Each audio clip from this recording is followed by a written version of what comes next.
Hi everybody, my name is Sylvia and I'm going to go through lead training and introducing your puppy to a lead and harness. Okay, so the first one that I'm going to go to is the puppy.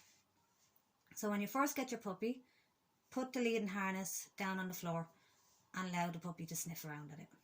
After that, take the harness and place the dog's head through. Don't close it up, just place the dog's head through and give him a treat and praise. Then take it off and do it again, giving a treat. Do that about 10 times.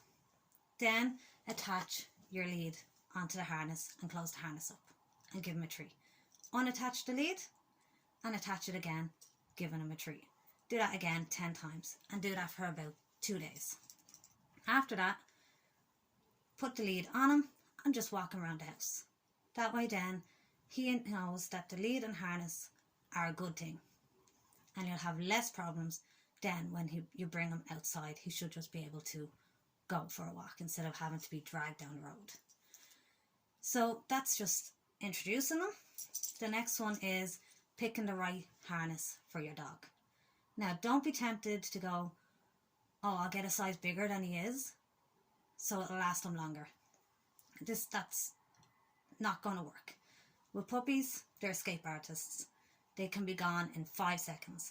And if you buy bigger, he's just going to slip out and he's gone. Always, always, always buy the right size harness for your dog, because they can be gone in seconds. The next one is the lead. When you're first getting a puppy, always just go for your basic lead. Short and basic. So that means that you have more control over your dog. You can make sure that he's safe and he's beside you at all times. So if you go for a flexi lead, what you're doing straight away is you're teaching your dog to pull. So the more he pulls, the more lead he gets. So that's already going to start your dog off on bad habits if you choose the flexi lead for a puppy. Also, choosing the flexi lead for the puppy means he can have more room. Yes, he can run around, but he won't be beside you. So you can't stop situations straight away from happening. Like if he runs over to another dog in the park, your puppy might be fine with other dogs, another dog might not be fine with your puppy. So that's why it's always best to go for just your basic lead at the start. Always keep them close to you, so that way then you can assess the situation that's going on with another dog. You can make sure that your puppy's safe and allow social interactions that will guide him for the rest of his life, knowing that it's fine to go over to another dog and when to take a dog out of a situation when another dog is uncomfortable. And other dogs will let you know when they're uncomfortable. So when you're bringing your puppy to the park to introduce them to other dogs, always watching other dogs' reactions. So if they're not comfortable, what they'll do is their tail will go down. You might see the hair on their shoulders raise. Their ears will go back against their head, and you'll see more white of their eyes. That now, like a dog is telling you, I'm stressed out. So take your puppy away from that situation. Or if your puppy is showing that signs, take him away from the situation and allow him to cool down, and then you go slowly back into it again. That will help him for the rest of his life knowing good and bad situations. Right, so the next one we've been asked about is lunging on the lead. That one, it takes time, but you can definitely get your dog out of it. So if your dog is really bad with lunging on the lead, stop walks is what I do.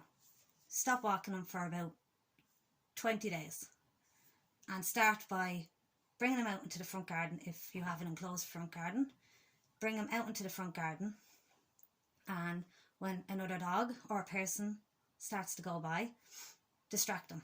So distract them with meaty treats, and by meaty treats I mean they have to be a really good treat that he doesn't usually get. So sausages, hot dogs, proper meaty treats.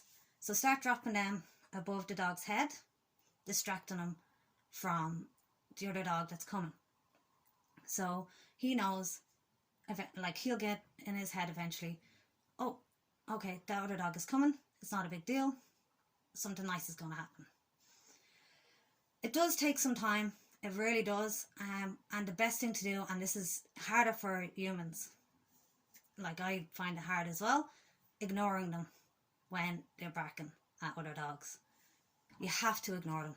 You can't turn around and say, no, stop, come on, or pick them up, because what you're doing is you're just rewarding them. You're rewarding them without even thinking about it. You have to ignore the barking. Just put the treats down. If your dog isn't treat orientated, have a really special toy that you take out for that situation. So if he loves tennis balls, get him a good squeaky tennis ball that he isn't usually allowed to have, and take it out when that situation is happening, because then it's a distraction for him and he gets a reward for the dog coming over. So that's a way to get him out of that.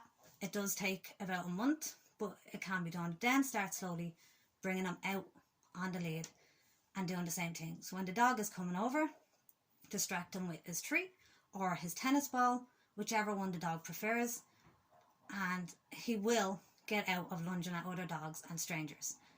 It's just going to, everything is persistence. You have to keep it up. If you lack on it, your dog's not going to get it. So you have to just keep it up. So that's the one for lunging. Let's see. I'm trying to think, was there anything else people asked? Pulling on a lead. Right. So that one there is fixable. I have two big dogs. They're around 55 kilos, I think. And they can pull you. Earlier this year, I had a shoulder injury, not from the dogs, from stairs. And I invested in this. It's called a Halti harness, and I cannot recommend them enough. So what the Halti harness does is it goes on just like a normal harness, but it has an attachment at the front. And the attachment at the front attaches onto your dog's collar. So what you'll need with the Halti harness is a double-ended lead. Now, I didn't bring one with me, and I should have to show you. But what the double-ended lead is just like this. But instead of having this part, it's just got two of these. So attach one onto this and attach the other side on to the back. So that way then, when you're walking him, when he starts to pull, you pull the part that is attached to his collar. So that brings the dog's head down and it doesn't allow him to pull. Those are great. I cannot recommend the Halti harness enough.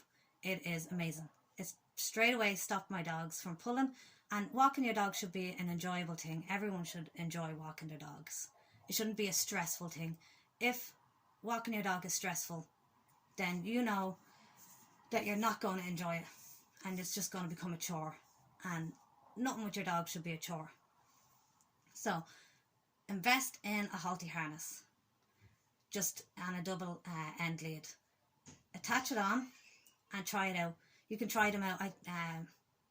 You can buy them on Amazon, Zooplus, Maxi Zoo if you have one close to you, Echo Pet.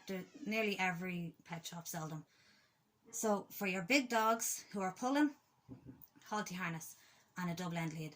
The double end lead are short, so it means that your dog can't go far, which is great because then again it stops them from pulling. So if you don't want to invest in a Halti harness, again, a short lead kept beside you. When he starts to pull, you stop. You don't walk anymore. If he's pulling, stop. When he stops pulling, you give him a treat, you give him some praise, and you carry on walking. When he starts to pull again, stop. So he knows, if I pull, I'm not going to go anywhere. So that's if you don't want to invest in a Halti harness. So let's see, is there anything else? I think that's everything that people have asked for. If I've missed something, just comment below and let me know. And thank you for looking at the video. And thank you for bearing with me. This is my first video and it's much harder than it looks. Okay, thanks. Bye.